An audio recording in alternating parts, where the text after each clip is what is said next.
Bem, o meu nome é Daphne Cunha, eu sou servidora do Tribunal de Justiça há mais de 13 anos e um dos meus principais trabalhos é exatamente conferir o recolhimento das custas processuais.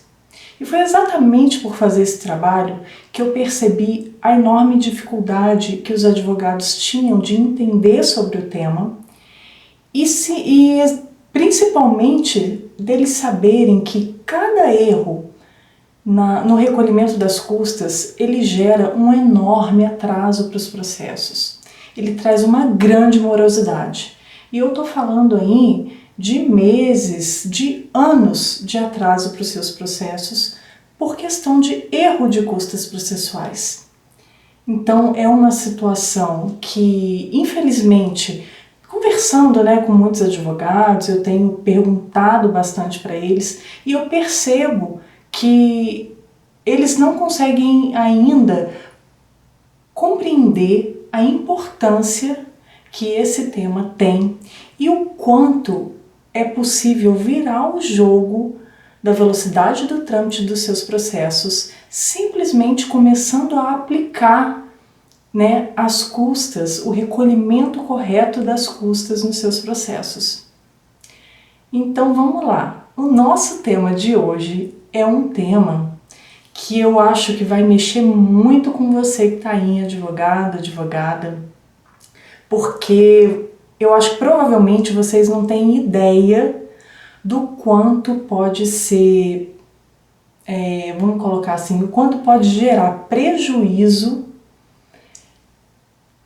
fazer essa tática, fazer esse pedido que muitos costumam fazer.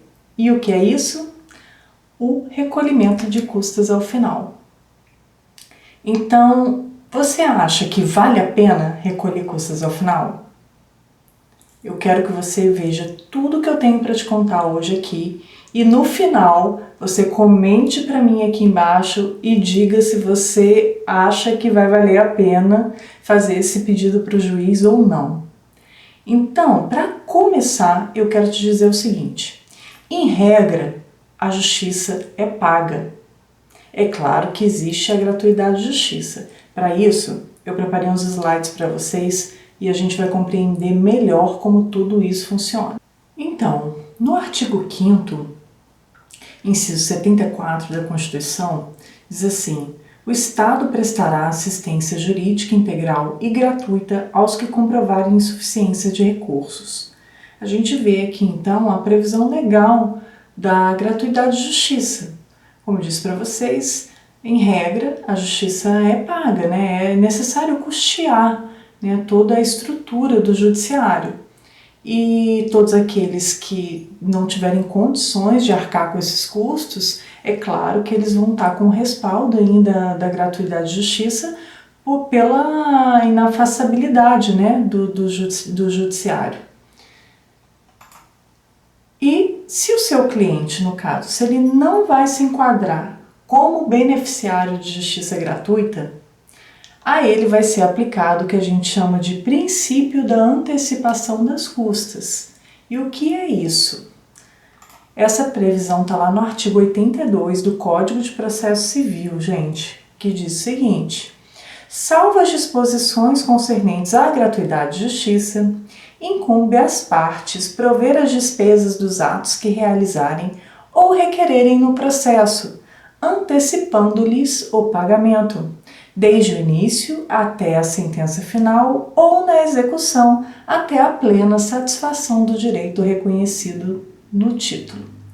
Inclusive, eu quero fazer já um adendo aqui nessa parte, que é o seguinte: os requerentes eles vão sempre adiantar as custas do que eles estão pedindo. No caso, o autor vai fazendo pedidos durante o processo. Ele sempre vai recolhendo as custas de acordo com o que ele está pedindo. Ele pede, já antecipa as custas. Pede, antecipa as custas. Tá? Só que isso não é válido apenas até o momento da sentença. Também é válido esse princípio no momento da execução. E a gente tem visto muito vários advogados pleiteando que as custas da execução, né, por exemplo, aquela taxa judiciária que é cobrada pela execução dos honorários, que ela seja paga pela parte sucumbente. Só que isso não é possível exatamente pelo que prevê esse princípio da antecipação de custas. É o exequente, o que está requerendo, né, essa execução, ele é que deve antecipar as custas. Mas aí você deve estar perguntando, Daphne, mas aí como é que eu faço? Poxa, né, eu já ganhei o processo, o réu é que deveria estar pagando as custas. Vamos continuar o artigo, você vai entender o que vai acontecer.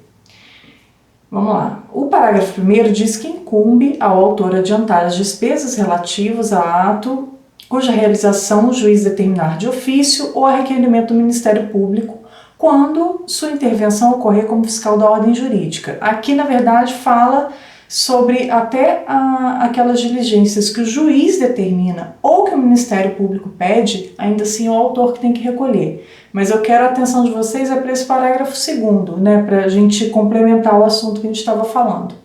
A sentença condenará o vencido a pagar ao vencedor as despesas que antecipou. Ou seja, você tem que antecipar, mesmo que seja em fase de execução.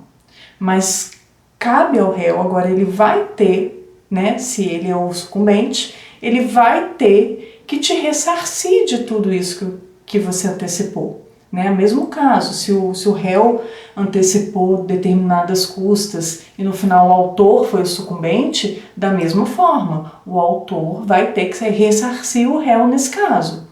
Tá? Então, naquela questão que a gente estava falando da execução dos honorários, o exequente de honorários vai antecipar taxas judiciárias, custas do mandado de pagamento, né? A gente já tem até vídeo falando sobre isso, explicando tintim por tintim como é que isso acontece, quais são os valores a serem pagos. E você vai adiantar, só que depois o réu, ou no caso a parte sucumbente, vai ter que te ressarcir dessas custas. Você vai poder cobrar isso aí, tá bom?